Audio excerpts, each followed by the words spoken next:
The Kurds are pulling out of Syria after Vice President Mike Pence announced a pause in battle last night. What President Trump is saying about the country's ceasefire. The son of Mexican drug lord El Chapo was at the center of a shootout in Mexico last night. Scary cell phone footage shows the rampage throughout the city. What officials are saying. And if you use baby powder for any of its hundreds of uses, listen up. We'll tell you why Johnson & Johnson recalled a certain batch of the product. NASA had some major girl power this morning during its first ever all-female spacewalk. Why this one is so important. Your Friday edition of TV2 starts right now.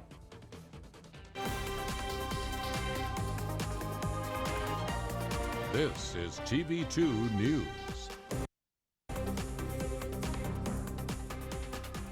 Updates on impeachment and ceasefire in Syria. That's where we start. Good evening and thanks for being with us tonight. I'm Melissa Myers. And I'm Chris Abreu. Syrians have accused Turkey of breaking the rules of a U.S.-brokered ceasefire between the two countries. Fighters from both sides clashed in and around a border town after the ceasefire went into effect overnight. The town was emerging as a test for a 5-day ceasefire agreed upon by Washington and Ankara. Turkish forces surrounded the town and were battling the Kurdish fighters before the deal's announcement. And the latest on the Trump impeachment inquiry includes remarks by the acting chief and staff as well as a resignation from the energy secretary. The chief of staff, Mike Mulvaney, claims that Trump froze aid to Ukraine in order to pressure the country into investigating the Democrats. The Energy Secretary Rick Perry announced yesterday that he is resigning due to scrutiny over his role in the dealings with Ukraine. All of us in this House lost a respected colleague. Many of us lost a dear, long-time, good friend. There we saw a moment of silence to honor the late Elijah Cummings. He passed away after a long fight against many health problems, and now people are asking, how is the representative going to be replaced considering his key role in Trump's impeachment process? Although the chairman can never truly be replaced, the process for it will include a special election that will not conclude until 2020. In the meantime, Representative Carolyn Maloney will be the acting chair of the House Oversight Committee. 2 astronauts stepped out of the International Space Station and made one giant leap for womankind. Jeremy Roth has the story. Take a look at this. History in the making unfolded high above the Earth's atmosphere as 2 women embarked on the first all-female spacewalk. The astronauts, Christina Cook and Jessica Meir, ventured outside the International Space Station to replace faulty equipment. The pair tweeted images of themselves gearing up before the mission. Cook was already in the midst of making history. Once complete, her time on the station will be the longest single spaceflight by a woman. What's more, the ground communicator during the walk was also a woman. The accomplishments are significant steps for the space program and giant leaps for women everywhere. In other out-of-this-world news, the first image of an interstellar comet 260 million miles from Earth was captured by the powerful Hubble telescope. Experts say 21 Borisov is hurtling through our solar system at 110,000 miles per hour. But don't worry, the closest it'll ever come to Earth is about 190 million miles. And back on Earth, Oklahoma officials chased a man they say stole 4 different vehicles, including 2 police cars. The man first stole a vehicle and drove it into a pond. He was arrested but escaped in a police cruiser. He later ditched the patrol car and stole a truck. He was then stopped by another officer and managed to steal his patrol car. The spree was finally ended by officers performing a pit maneuver on the vehicle. The man is now in custody and is facing multiple charges. For Take a Look at This, I'm Jeremy Roth. All right, bringing things back down to earth, let's talk about this weather. It's been pretty nice today.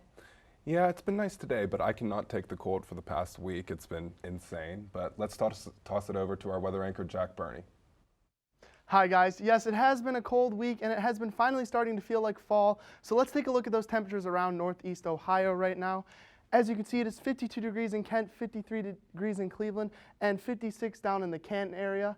And looking at the whole the Buckeye State as a whole, it is 56 in the Akron area and 59 in the Columbus area, showing that it is fall weather, but it is still a little on the warmer side around the upper 50s and the lower 60s. Currently in Kent, it is 52 degrees and it feels like 52 degrees. There are winds coming in from the north at 2 miles an hour. The humidity is 44% and the visibility is 10 miles an hour. So it is a nice day to break out the hoodie, break out the sweatpants. I don't know if the cooler temperatures are going to continue, guys, but as of right now, it's looking like they will. Guys, back to you at the desk. Jack, police are investigating after the body of a newborn was found on a bathroom floor in a residence hall at Hiram College. Officials say a cleaning crew found the body in a trash bag. The college is providing professional and ministerial counseling to those who may need it. Stick with TV2 for more updates on this developing story.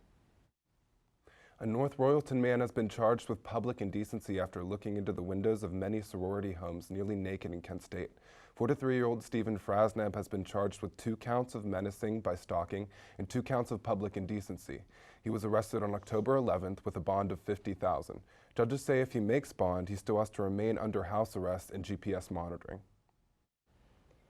And another former Portage County jail inmate has filed an abuse complaint against the jail. Austin Frederick says that during his incarceration in August of 2012, he saw corrections officers beating an inmate outside of his cell. Frederick claims that when he told them he would report the incident, they put him in a restraint chair, pepper sprayed him, and left him in a single cell in court hallway. This marks the 4th inmate to accuse the jail of mistreatment in recent months.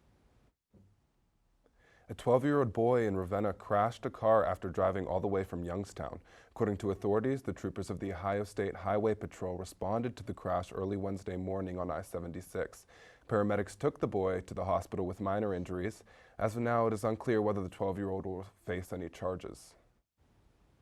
And after weeks of debate, the United Automobile Workers and General Motors have finally proposed a tentative agreement. On Thursday, they announced the closure of the GM plant in Lordstown, Warren Transmission in Michigan, and Baltimore Transmission. Many of the Lordstown GM workers are not happy about this decision, saying this was not the solution they were hoping for. Under this agreement, GM workers at other plants are entitled to retirement incentives, buyout options, and training assistance. And still to come on TV2 News, we'll tell you why Lakewood will probably be the cutest city in Ohio tomorrow. You won't want to miss this. But when we return, a popular baby powder has been recalled. What you should look for if you have some in your cupboard. Still stick with us. Temperatures have been high the first couple of weeks of fall, and I'll let you know if you're going to need to bring out the hoodies or keep those shorts on hand for this upcoming week. Broadcasting from the campus of Kent State University. Streaming online at kentwired.com.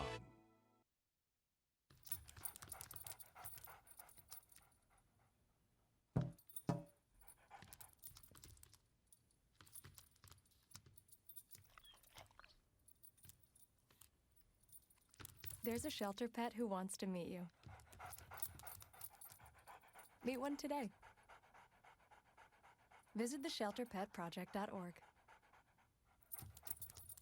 Adopt. In the small town of Elmira, New York, a boy was born into an all-American family. The odds of him opening his own clothing store at the age of 18? 1 in 138,000. Excited to be a part of pop culture, he packed for the big city. The odds of finding someone to invest in his vision? 1 in 4.5 million. The odds of him achieving his dream in the fashion industry? 1 in 23 million. The odds of having a child diagnosed with autism? 1 in 88. I am Tommy Hilfiger, and my family is affected by autism. Learn more at autismspeaks.org/signs. Early diagnosis can make a lifetime of difference. Welcome back. With the 50th commemoration of May 4th around the corner, the museum is preparing to showcase a new exhibit. That is right. The exhibit opens up tomorrow. Our reporter Haley Sepulveda is live outside of Taylor Hall with the latest. Hi, Haley. Hi guys, so I'm standing outside of Taylor Hall right now, where this morning I was given a sneak peek into the new exhibit that will be put on display tomorrow in the Kent State's May 4th's Visitor Center. The exhibit will feature information about former student Jeffrey Miller and give Kent State University students a little more insight about his life here at Kent State and his life before Kent State. Go ahead and take a look. Memorial Center will be opening up a new exhibit tomorrow afternoon, remembering another one of the students that were killed during the tragic events of May 4th. The center is located in the basement of Taylor Hall, and the staff of the Visitor Center have worked very hard to put together the newest exhibit, one that showcases Jeffrey Miller. This is the fourth in our series on each of the 4 students who were killed. This one is called Our Brother Jeff, and that's particularly important because his story is incredibly relatable. It's so much like a brother to us all. The exhibit showcases writings from Jeff's older brother Russ, along with pictures from Jeff's life before Kent State and some of his favorite belongings and hobbies. Things we really highlight is Jeff's absolute love of music. So on display here behind me are copies of just some of the 45s he had. So music is a big part of this. The exhibit will be up until February, when the Visitor Center will transition into a new exhibit that will focus on the wounded. So people will stop by because we have lots of images of Jeff that aren't what you've seen before. So like I said before, the exhibit will be on display till about February, and students can come take a visit whenever the Visitor Center's open. The Visitor Center's hours are Monday through Friday from 9 a.m. to 5 p.m., and on Saturdays it's open from noon to 5. It's closed on Sundays, so you're going to have to try to make room in your schedule during the week or on Saturdays when you're not having class, but I promise it's definitely worth a visit to come and see all the amazing hard work that the staff put into making this exhibit phenomenal. Thanks for watching. I'm Haley Sepulveda reporting for TV2. All right, thanks, Haley. Pharmaceutical giant Johnson & Johnson has ordered a voluntary recall of a batch of their baby powder sold in the United States that may contain asbestos. According to a press release, the company is recalling a specific batch that was produced and shipped across the country in 2018 that has tested positive for trace amounts of the chemical. They say it's possible cross-contamination could have led to a false positive or if it was a counterfeit product, but are conducting the recall out of an abundance of caution. A jury was seated this past Thursday for the first trial dealing with the opioid crisis. The company officials are expected to gather for negotiations today in Cleveland before the opening arguments this coming Monday. 2 county governments are claiming that certain drug companies broke the law and intentionally tried to hurt their communities, while the companies said they only supplied drugs prescribed by doctors. An Ohio man charged in a fatal police car crash pleaded not guilty by reason of insanity. Raymond Walter's attorney entered the plea yesterday to 22 charges, including murder. Police say in August, Walters stabbed his father, stole a police cruiser, and crashed into a minivan full of kids, killing 2 and injuring 9. His attorney has requested a mental health evaluation for him as well. And nearly 2 decades after it was initially written, Ohio lawmakers are again hoping to pass a bill to forbid discrimination against members of the LGBTQ+ community. The Ohio Fairness Act was reintroduced on Wednesday in the House by state reps Michael Skindle and Brett Hillier. This comes after House Speaker Larry Householder refused to extend employment protections to gay House employees. The bill has support from over 800 businesses across the state. Cleveland is hosting a gun buyback event this weekend where you could receive over $200 in gift cards. The event is to take place tomorrow. They are encouraging residents to bring working handguns and semi-automatic weapons in exchange for a gas or food gift card. Handguns will be exchanged for $100 gift cards, while semi-automatic weapons will be exchanged for $200 gift cards. Recent studies have shown that Cleveland is leading the country for child poverty. The research shows that about 50% of the children in Cleveland are economically distressed compared to the average 16% in the country. Zach Schiller of the Policy Matters Ohio is looking to change the current state of the city. He suggests that they raise minimum wage and make more individuals eligible for subsidized child care.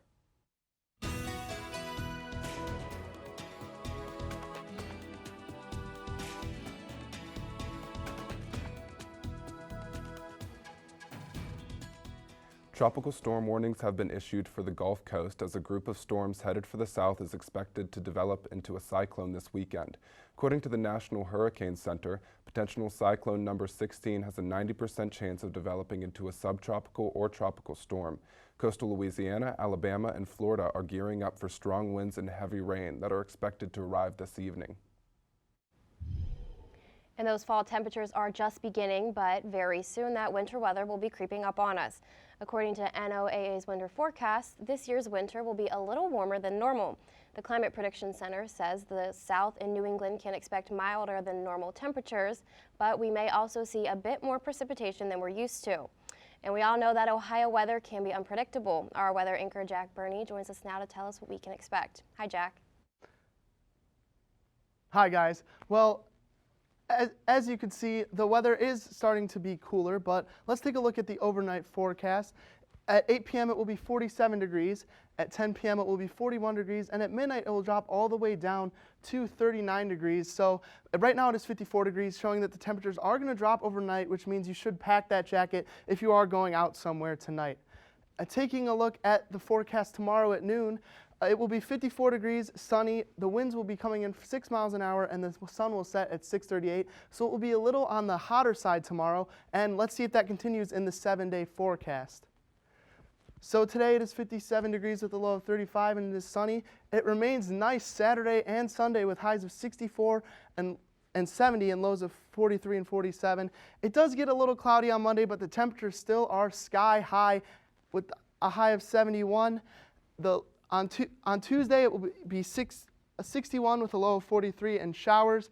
On Wednesday, the high will be 55 and it will be sunny.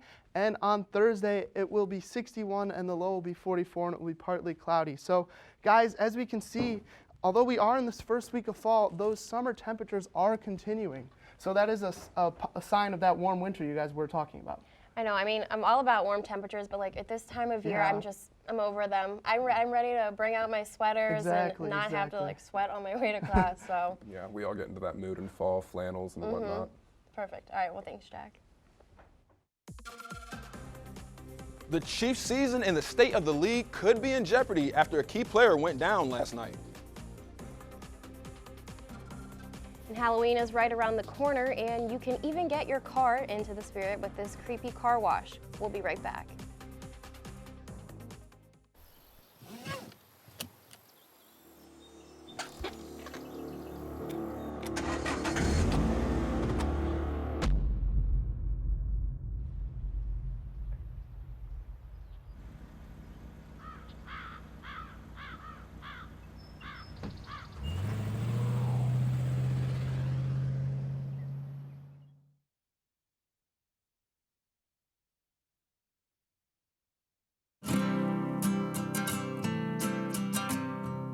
Every day across America, excess food is gathered by a network of good people at local food banks, giving hope to millions of children who struggle with hunger.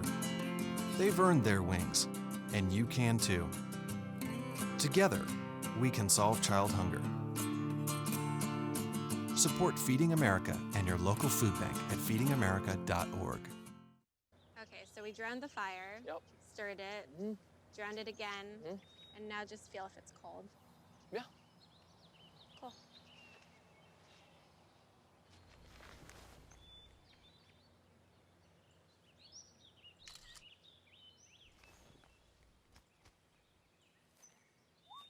Smokey just gave me a bear hug. I know. Already posted it.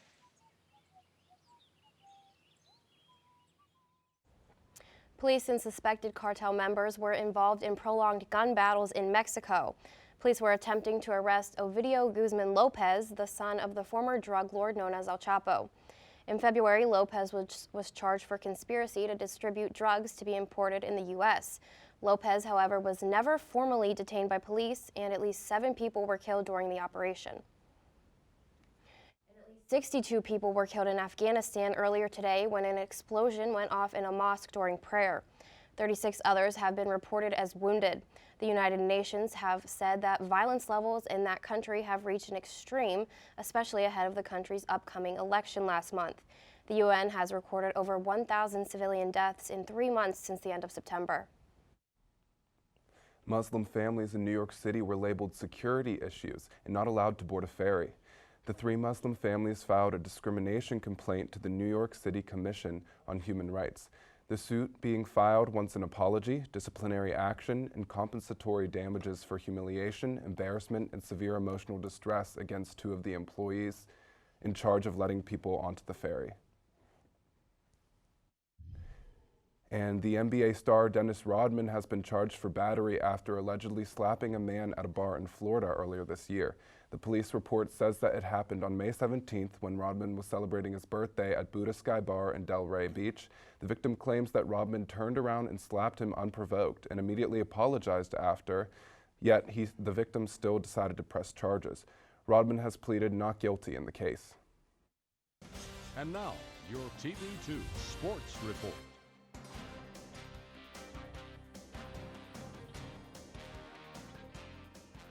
And the women's soccer team will play Game 2 of their 3-game homestand against Eastern Michigan tonight at 7 p.m. The Flashes are currently tied for 4th place in the MAC standings with Western Michigan. And with 5 conference games left to play, the Lady Flashes will continue to keep their MAC tournament hopes alive. Be sure to follow Kent State Soccer on Twitter, Instagram, and Facebook for in-match updates. And on the other college news, the volleyball team will be returning to defend home court against 2 conference opponents over the weekend. They will face off against Toledo tonight at 6 p.m. and will get right back into action against Ball State tomorrow at 5 p.m. Ben Pagani and Mike Elkins will be giving live updates on both games on ESPN+.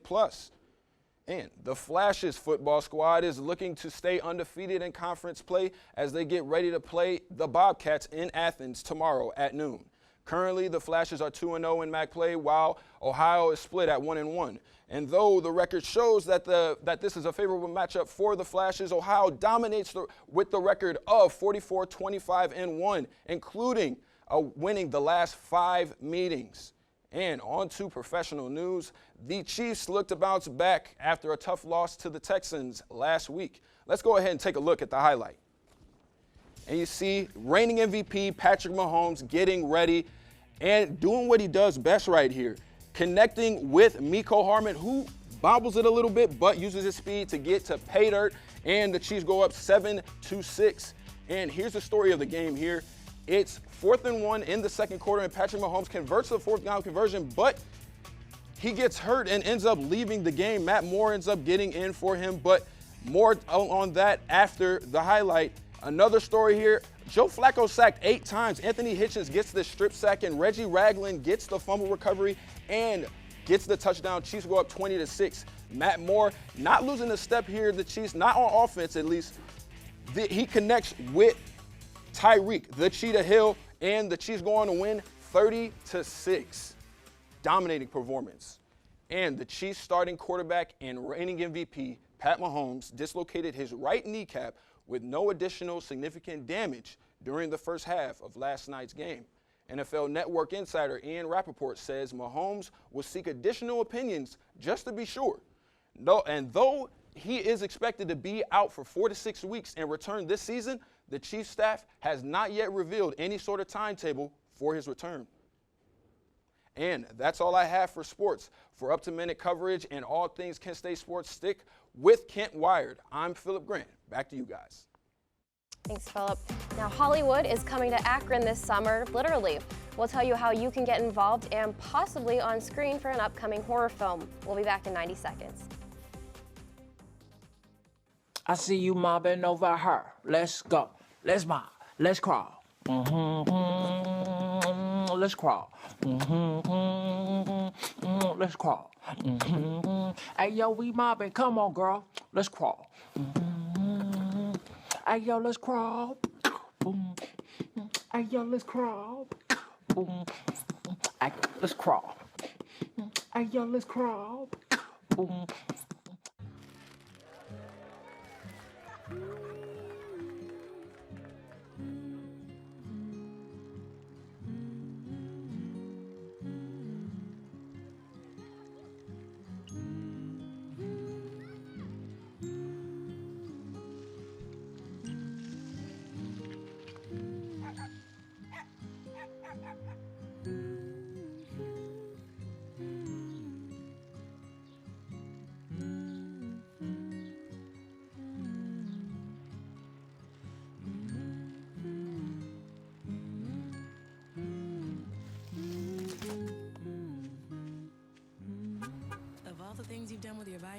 donating it to Goodwill may be the most incredible of all.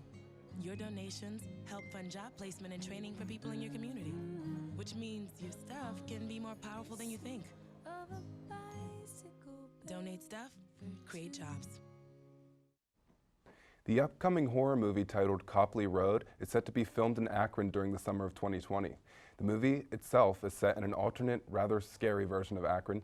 It has been described as 5 short stories that will combine into a central plot towards the end. I'm terrified by horror films, but all you thrill seekers can look for the release of the film towards the end of next year. And speaking of horror, Ohio fits right in. That's right, the Buckeye State is well known for having multiple haunted locations around the area.